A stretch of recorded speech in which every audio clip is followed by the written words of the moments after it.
안녕하십니까. 성광성경대학 교리편 두 번째 시간입니다. 먼저 기도하고 시작하겠습니다. 사랑과 은혜의 하나님 아버지 감사합니다. 오늘 하나님의 말씀에 대해서 배웁니다.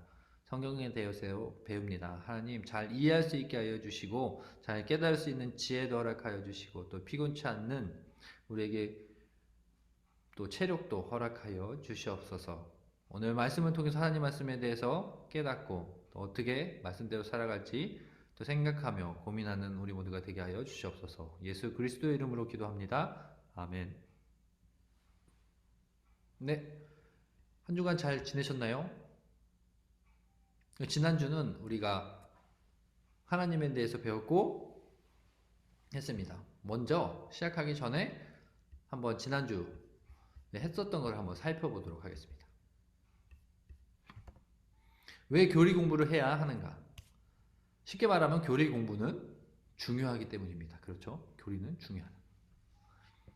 교리가 무엇이냐 하면 우리가 무엇을 믿는가와 관련이 있어요. 누군가가 기독교는 무엇입니까? 기독교는 무엇을 하는 종교입니까? 이렇게 물어보면 우리는 교리를 잘 알고 있어야지 그것을 조목조목 설명할 수 있습니다. 그래서 우리가 믿는 것이 무엇인지 또 성경이란 무엇인지 이런 것에 대해서 우리가 잘 알 수 있습니다. 그러니까 교리를 공부해야 된다고 그랬죠. 교리는 중요합니다.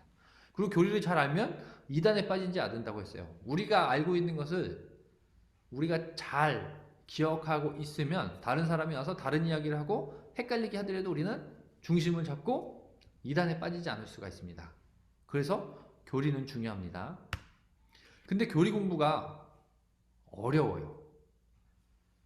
그렇죠. 제가 예로 든 것도 그거였잖아요. 지금 성광대학이 3과목이 있습니다. 교리, 성경, 역사가 있는데 가장 적게 신청한 데가 교리예요. 그거는 우리 성도님들 사이에서도 교리 공부는 어렵다는 생각이 있는 거예요. 교리는 어렵다. 근데 어렵다는 게 왜 어렵냐고 생각을 하면 그 단어를 우리가 잘 안 쓰는 말이기 때문에 어렵다고 했어요. 그래서 우리가 단어 숙지를 잘 하면 그래서 그 개념을 좀 알고 있으면 그렇게 어려운 것이 아니다 라고 했습니다. 그래서 이제 우리 그 단어에 대해서 살펴볼게요. 지난주에 했던 거. 무소부재 무슨 뜻이죠? 하나님은 아니 계신 곳이 없다. 하나님을 설명할 때에 하나님의 살아계심을 설명할 때에 어떻게 설명한다 그랬어요? 무소부재하시다. 아니 계신 곳이 없다고 하였습니다. 그리고 하나님은 자신을 우리에게 보여주신다고 했어요. 그것을 계시라고 하는데 계시는 2가지가 있어요. 첫 번째 일반 계시. 일반 계시는 무엇이라고 했어요? 일반 현상을 통해서 하나님이 우리에게 보여주신다고 했죠. 그것은 자연 만물을 통해서 하나님의 살아계심을 우리에게 보여주시고 또 인간을 통해서도 보여주시는데 인간의 양심과 종교성을 통해서 하나님의 살아계심을 보여준다고 하였습니다. 두 번째 계시는 특별 계시예요. 특별 계시는 무엇이냐 하면 바로 성경입니다. 그렇죠? 성경을 통해서 하나님께서 하나님을 더 분명하게 우리에게 보여주셨어요.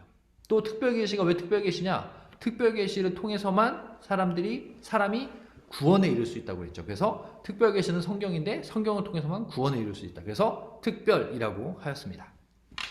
이제 기억나시죠? 그리고 하나님의 성품에 대해서도 했습니다. 하나님의 성품 2가지가 있습니다. 비공유적, 공유적. 비공유적은 무슨 뜻이에요? 인간과 연결되지 않는 것. 그러니까 무소부재하신 하나님. 사람은 무소부재할 수 없어요. 근데 하나님은 무소부재하시다. 또 하나님은 무한하세요. 근데 인간은 제한적이고 유한한 존재죠. 그러니까 하나님과 사람이 성품이 다르다. 그것을 비공유적인 속성이라고 했습니다. 그럼 공유적인 속성도 있어요. 하나님은 정의로우시고 사랑이시고 공평하세요. 그것은 사람도 마찬가지라는 거죠. 그러니까 우리가 하나님의 말씀을 배우고 하나님의 사랑이신 하나님을 따라하면 사랑이신 하나님, 정의로우신 하나님, 또 선을 행하는 하나님을 우리가 같이 닮아갈 수 있다고 하였죠. 그래서 인간의 성품, 하나님의 성품은 우리가 그대로 가지고 있는 부분을 공유적인 속성이라고 하였습니다. 네, 오늘도 이 교재를 통해서 보는 겁니다. 손에 잡히는 쉬운 기독교 교리. 책이 필요하신 분들은 저에게 말씀하시면 제가 사드리겠습니다. 주일날 전해드리겠습니다. 그래서 오늘은 2번째 2과입니다. 성경 진짜 실화냐? 성경에 관한 말씀이에요. 성경은 뭐라 그랬어요? 특별 계시라고도 했잖아요. 그러니까 오늘도 그만큼 중요한 것입니다. 성경이 무엇인지에 대해서 살펴보겠습니다. 그리고 제가 먼저 질문을 드리면 성경이란 무엇인가? 누가 여러분께 이렇게 물어보면 뭐라고 대답하시겠어요? 성경이 무엇입니까? 왜 성경을 읽습니까? 성경이 뭐가 그렇게 중요합니까? 왜 이렇게 많은 사람들이, 전 세계의 많은 사람들이 성경을 읽고 있습니까? 이렇게 물어보면 뭐라고 대답하시겠어요? 성경은 최고니까요? 이렇게 말할까요? 그래서 우리가 교리를 오늘 이렇게 배워야지 이것을 잘 설명할 수 있는 것입니다. 살펴보겠습니다. 먼저 우리가 성경도 책이잖아요. 어떤 책을 읽더라도 우리는 이러한 순서로 읽어야 돼요. 뭐냐면 누가 썼는지를 먼저 알아야 됩니다. 그러면 성경은 누가 썼는지 먼저 살펴볼까요? 성경의 저자가 둘이라고 할 수 있어요. 원저자이신 하나님, 하나님이 원저자이시고 두 번째는 인간 저자. 그래서 원저자이신 하나님이 계시고 신구약을 쓴 인간 저자 40명이 또 나타납니다. 그러니까 우리가 이 두 가지를 기억해야 돼요. 성경의 저자가 누구입니까? 바로 하나님 원저자이신 하나님이 계시고 그 다음 인간 저자인 40명의 저자들이 있습니다. 이렇게 설명을 해야 합니다. 그럼 우리가 가지고 있는 이 성경이 어떻게 만들어졌느냐, 이것도 간략하게 살펴봐야 하는데 이것을 성경의 정경화 작업이라고 해요. 이게 무슨 뜻이냐?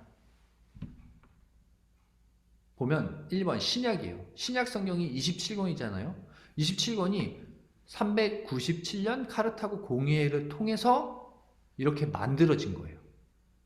그러니까 처음부터 마태복음부터 요한계시록까지가 쫙 써서 한 권으로 있었던 게 아니고 한 권 27권의 성경들이 있다가 이것을 취합해서 모은 다음에 이것은 신약 성경입니다 하고 교회가 공인을 한 것이죠.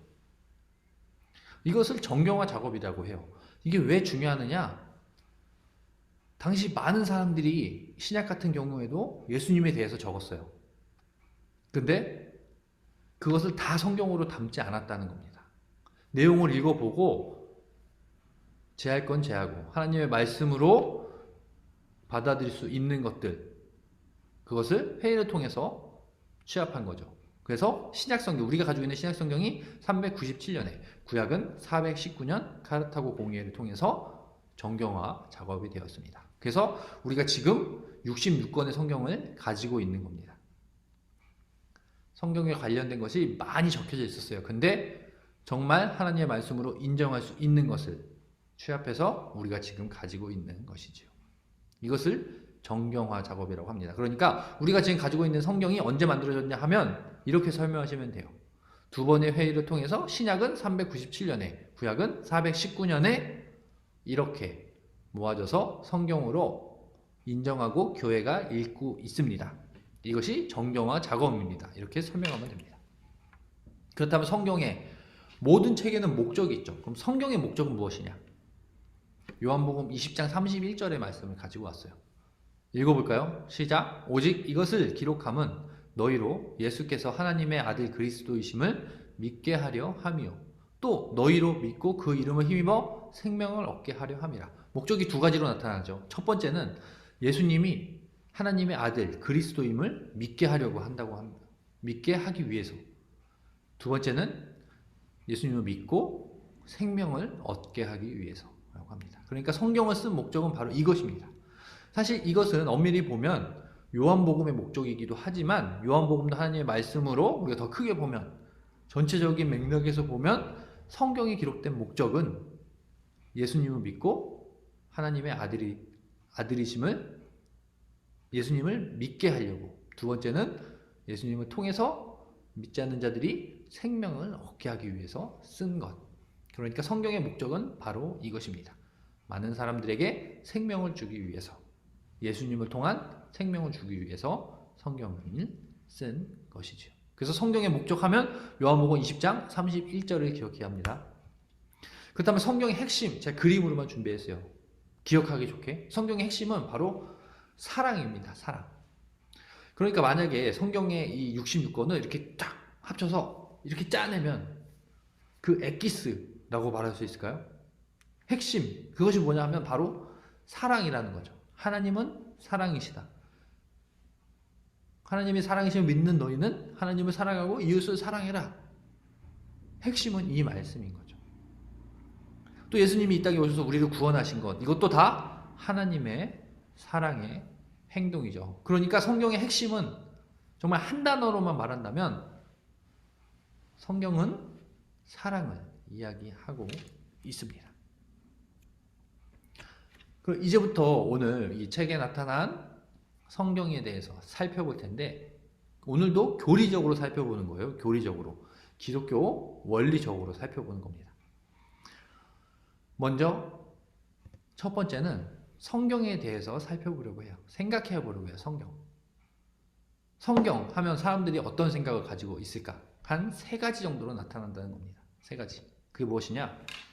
성경은 그냥 사람이 쓴 책입니다. 그냥 다른 책들과 다르지 않다고 생각하는 부류의 사람들이 있어요. 여기. 성경은 그냥 보통 책이랑 똑같다고 생각하는 사람들. 그렇게 중요히 생각하지 않는 거죠.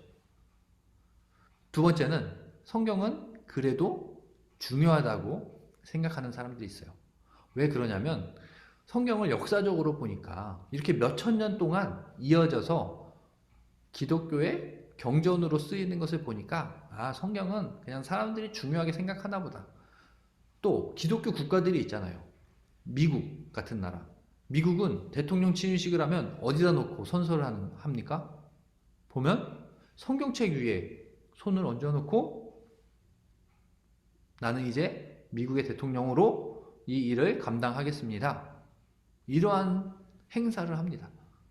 그런 것을 봤을 때 그냥 성경은 중요하거나 다른 책하고 조금 다른 중요한 책이구나 이렇게 생각하는 부류가 있어요. 근데 여기서 말하고자 하는 것은 우리 같은 하나님을 믿는 사람들. 성경은 뭐라고 말해요? 성경은 하나님의 말씀이라고 설명합니다. 이 능력, 권위가 다른 거죠. 우리 같은 사람은 성경은 하나님의 말씀이다 하여서 그 권위를 이렇게 높이 봅니다. 근데 성경을 그냥 사람이 쓴 것처럼 귀히 여기지 않는 사람. 그래도 다른 책보다 조금 중요한 것 같다. 중간 정도로 보는 사람. 근데 하나님을 믿는 사람들은 성경은 하나님의 말씀입니다. 가장 권위 있는 책으로 이렇게 여기는 사람들이 있어요.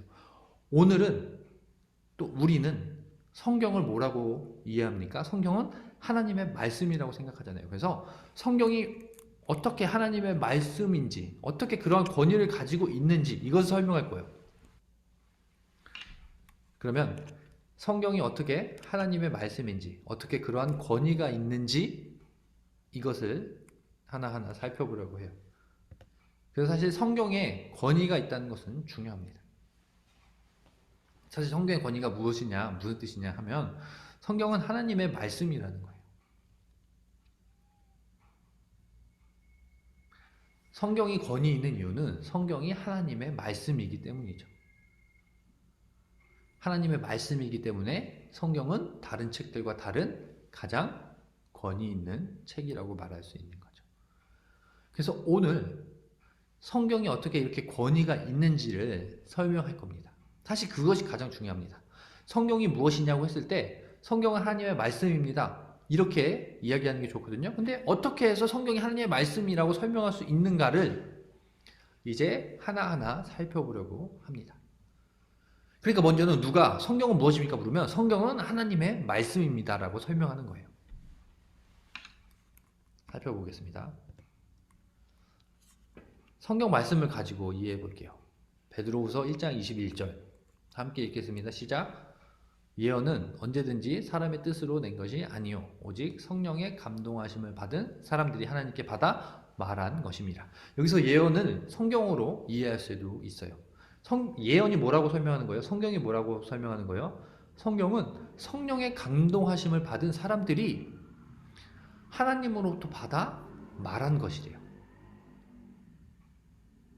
또 하나님으로부터 받아 적은 것. 그러니까 성경이 적혀진 데는 어떻게 적혀졌느냐? 우리가 저자가 원저자가 있다고 그랬잖아요. 원저자의 하나님이 인간 저자를 통해서 말씀하신 것, 또 기록한 것이라는 거죠. 거기에 가장 중요한 건 뭐예요? 성령의 감동하심을 받아 그 일을 행했다는 거죠. 성령의 감동하심으로. 그러니 성경은 하나님의 말씀이라고 할 수 있는 겁니다. 두 번째 잘 아는 말씀이죠. 모든 성경은 하나님의 감동으로 된 것으로 교훈과 책망과 바르게 함과 의로 교육하기에 유익하니. 모든 성경은 뭐래요? 하나님의 감동으로 되었대요. 성경이 분명히 설명하고 있죠. 디모데후서 3장 16절에 성경은 하나님의 감동으로 된 것, 성경은 하나님의 말씀이다와 같은 의미입니다. 그러니까 첫 번째 우리가 기억할 것은 성경은 하나님의 말씀이라는 것이죠. 성경이 하나님의 말씀이 되는 이유를 하나하나 살펴보면 먼저 이것입니다. 성경은 하나님의 감동으로 쓰여졌다. 앞에서 살펴봤죠. 본문을 통해서. 이것을 다시 설명하면 성경에는 원저자가 있습니다. 하나님이라고 했어요. 하나님은 인간 저자 40명의 그 사람들이 이 글을 쓸 때 하나님의 보호 아래에서 기록하게 하셨어요.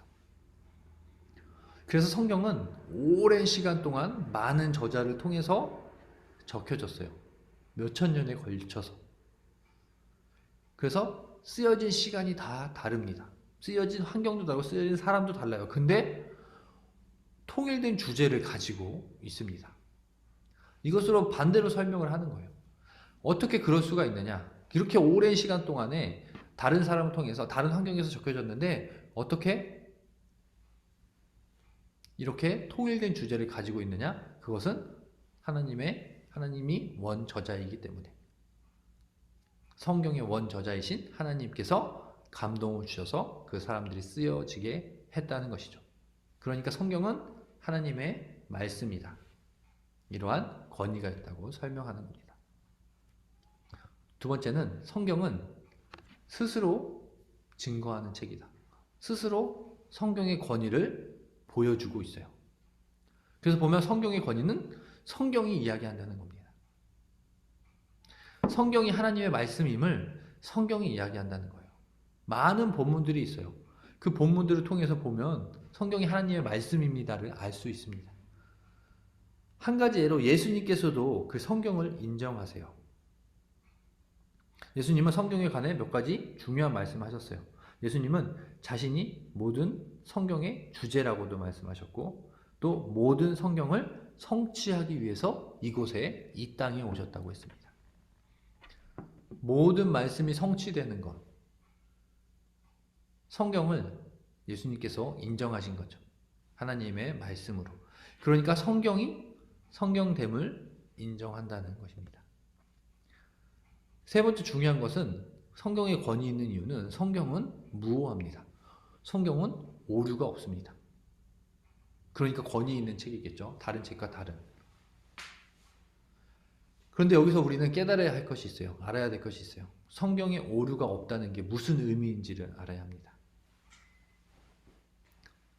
먼저는 여기 적힌 대로 성경은 하나님의 영감으로 쓰여져서 하나님의 말씀이다. 성경은 하나님의 말씀이기 때문에 오류가 없다는 거예요. 근데 여기서 알아야 될 것은 성경이 하나님의 영감으로 쓰여져서 그 사건과 내용, 그것에 오류가 없다는 것이죠.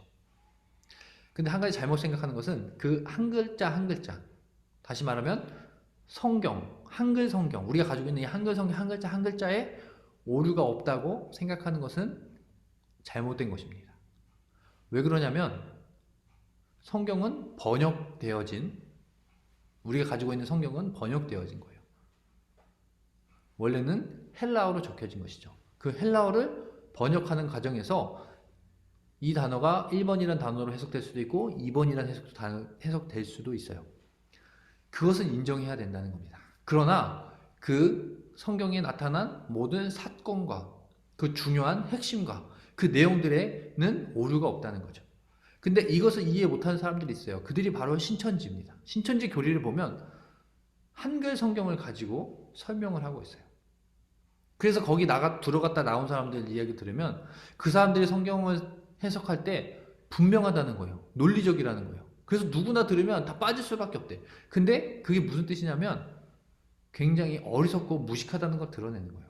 그들이 만들어낸 논리는요, 한글로 만들어진, 한글로 번역된 성경으로만 가능해요. 영어 성경을 갖다 대면 그들의 논리는 무너집니다. 헬라어 성경으로 그들이 해석한 것을 보면 아주 말도 안 되는 말이 돼요. 그들은 잘못 이해한 거죠. 성경에 오류가 없다. 그들도 이렇게 이야기할 거예요. 그러니까 자기네들이 말하는 게 뭐 참이다, 진실이다, 지금 교회들이 하고 있는 것은 다 거짓이다 이렇게 이야기하는데 그들이 가장 무식하다는 것을 드러내는 거예요. 성경에 오류가 없다는 것은 한글 성경에 그 단어가 오류가 없다는 게 아닙니다. 그것을 어떻게 설명할 수 있냐면 우리가 읽고 있는 개역개정 성경이 있지만 한글 성경도요, 현대어 성경으로 있어요. 조금 현대적인 단어로 번역된 거. 또 어린이 성경도 있어요. 어린이들이 읽는 쉬운 성경이 있어요. 이것은 어떻게 설명하냐는 거예요. 많은 번역본이 존재합니다. 영어 성경으로 가면 훨씬 많은 번역본들이 있어요. 성경에 오류가 없다는 것은 같은 단어로 뭐 이렇게 이해한다는 것이 아니라 그 사건의 내용이 참이다. 한 단어 한 단어의 번역에는 여러 가지 번역이 나올 수 있다는 것을 이해해야 됩니다. 성경에 오류가 없다는 것은 하나님께서 말씀하신 인간 저절을 통해 주신 성경의 그 내용들은 오류가 없다. 거짓이 없다. 참 진실이라는 것을 말씀하는 거죠. 그래서 성경의 무어성을 통해서 성경의 권위가 있다는 것을 알 수 있어요. 다음은 성령이 또 증거합니다. 성령님께서 성경이 하나님의 말씀임을 직접 증거하신다는 거예요. 이것을 설명하기 전에 또 이것을 한번 질문해 보겠습니다.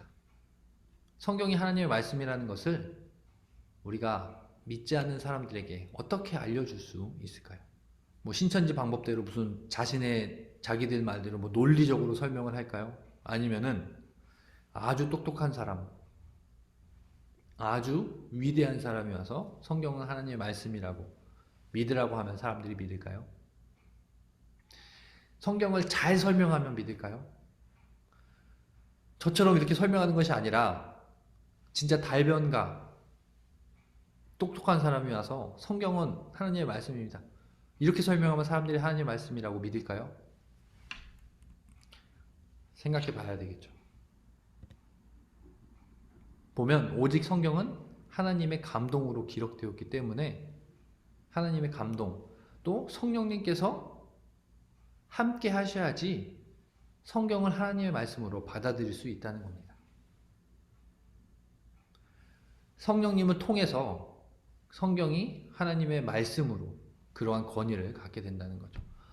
믿지 않는 자들이 하나님의 말씀을 믿는 데는 성령님의 역사하심이 있어야 된다는 겁니다. 그럴 때 성경이 하나님의 말씀임을 깨달을 수 있는 것이죠. 그러니 이렇습니다. 신분과 지식 수준 그런 거 관계없이 성령의 감동으로 사람들은 성경을 하나님의 말씀으로 받아들이게 된다는 것이죠. 그러니 교리 공부를 하는데 저는 너무 배운 게 없습니다. 저는 너무 학교로 좋은 대학 나오지 못했습니다. 그런 게 중요한 게 아니에요. 성경을 하나님의 말씀을 받아들이는 데는 우리가 겸손한 마음으로 기도함으로 또 사실 여기 있는 이것을 듣고 있는 우리 성광교회 성도님들은 이미 성경을 하나님의 말씀으로 받으신 분들이잖아요. 제가 사실 그분들에게 설명을 하는 거죠. 이미 성령의 감동을 받고 하나님을 섬기고 신앙생활을 하고 있는 분들이세요. 그래서 생각해보면 이렇죠. 우리가 어떻게 하나님을 믿게 되었는가? 그것도 같은 거죠. 성령님의 역사하심으로 그렇게 된 것이에요. 우리가 뛰어나고 우리의 지식이 높고 우리가 부자고 이런 것이 중요한 게 아니죠. 하나님의 은혜로 성령님의 감동하심으로 우리가 성경을 하나님의 말씀으로 믿게 되는 것입니다. 그래서 사실 이 강의는 하나님의 말씀을 믿지 않는 자들, 성경을 하찮게 여기는 자들에게 하는 게 아니에요. 사실 그들에게는 이렇게 이야기해도 믿지도 않고 믿으려 하지도 않습니다. 오늘 성경에 대한 이 교리 강의는 지금 듣고 있는 성도님들처럼 하나님의 말씀을, 성경을 하나님의 말씀으로 믿는 분들에게 하는 것이죠. 근데 그것을 믿을 때에 먼저 믿는 분들을 대상으로 하는데 조금 순차적으로, 조금 체계적으로 제가 설명한 뿐이에요. 그러니까 오늘 제 설명으로 성경이 하나님의 말씀으로 바로 받아들인다 이것이 아니라 이미 여러분들은 성경을 하나님의 말씀으로 믿는 분들이에요. 그러한 믿는 분들에게 성경이 어떻게 하나님의 말씀이고 어떻게 그 권위를 우리가 알 수 있지 했을 때 이 네 가지로 설명을 한 것입니다.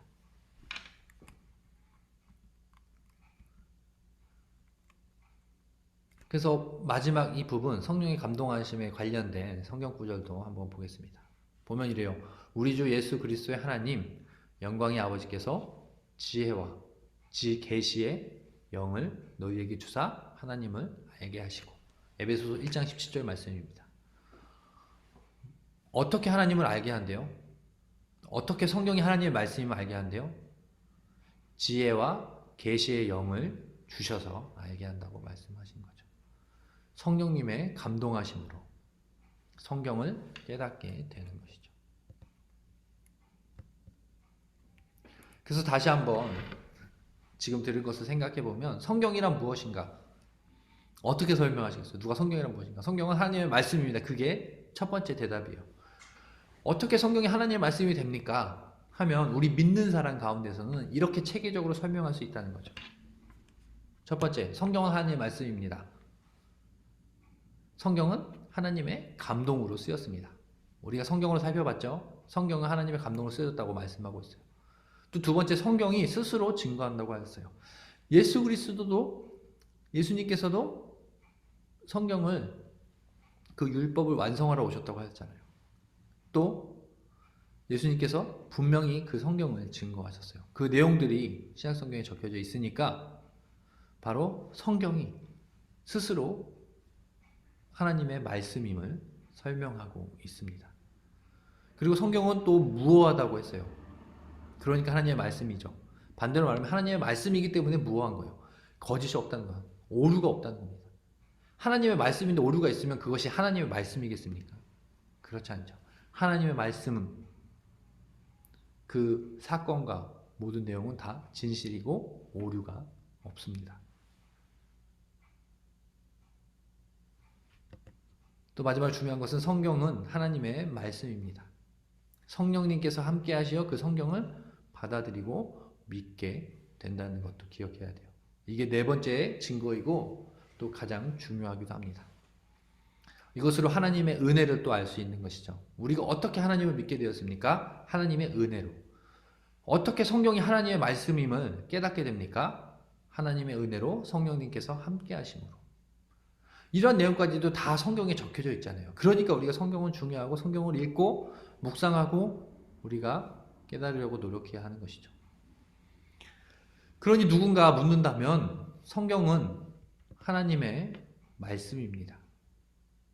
성경은 가장 권위 있는 책입니다. 그것을 성경이 스스로 이야기하고 있고 성경을 잘 읽으면 성경이 하나님의 말씀임을 더 잘 알 수 있고 우리가 처음에 성경이 어떻게 받아들여졌는지는 바로 성령의 역사하심으로 하나님의 은혜로임을 다시 한번 더 기억하면서 우리가 성경 말씀을 더 가깝게 읽고 묵상하는 우리 모두가 되길 소망합니다. 그러니까 이 강의를 듣고 우리 기초반 성경편도 들어야 되겠죠. 또 역사편도 들어야 되겠죠. 성경을 또 이해하고 하니까. 다 연결되어 있는 겁니다. 교리, 성경 다 연결되어 있어요. 그런데 오늘은 교리 중에서 성경 교리에 대해서 살펴봤습니다. 성경은 하나님의 말씀이다라는 것을 설명한 거예요. 네 가지 증거하는 것 살펴봤죠. 그러니까 이 네 가지를 기억하시면서 오늘 강의도 기억하면서 하나님의 말씀을 더 알려고 노력하며 묵상하는, 또 이해되지 않을 때는 성령님의 간구함, 성령님께서 함께 하시면 간구하며 성령님 우리에게 지혜를 주세요 이렇게 기도하며 하나님의 말씀을 듣는, 읽는 우리 모두가 되길 소망합니다. 기도하겠습니다. 사랑과 은혜의 하나님 아버지 감사합니다. 오늘 말씀을 통해서, 오늘 강의를 통해서 하나님의 말씀이 성경이 하나님의 말씀임을 보았습니다. 하나님께서 우리에게 성경을 주시고 성경을 통해서 하나님을 깨닫게 하심이 감사합니다. 또 성령님께서 함께 하셔서 이 모든 말씀들을 우리가 받아들일 수 있게 하심이 감사합니다. 성경을 통해서 하나님의 사랑을 한 번 더 느끼게 하시고 또 하나님의 은혜를 한 번 더 기억하는 우리 모두가 되게 하여 주시옵소서. 앞으로 성경을 이해하기 위해서 또 읽기 위해서 더 가까이 가기 위해서 더 노력하는 우리 모두가 되게 하여 주시옵소서. 예수 그리스도의 이름으로 기도합니다. 아멘. 네, 이것으로 마치겠습니다. 수고하셨습니다.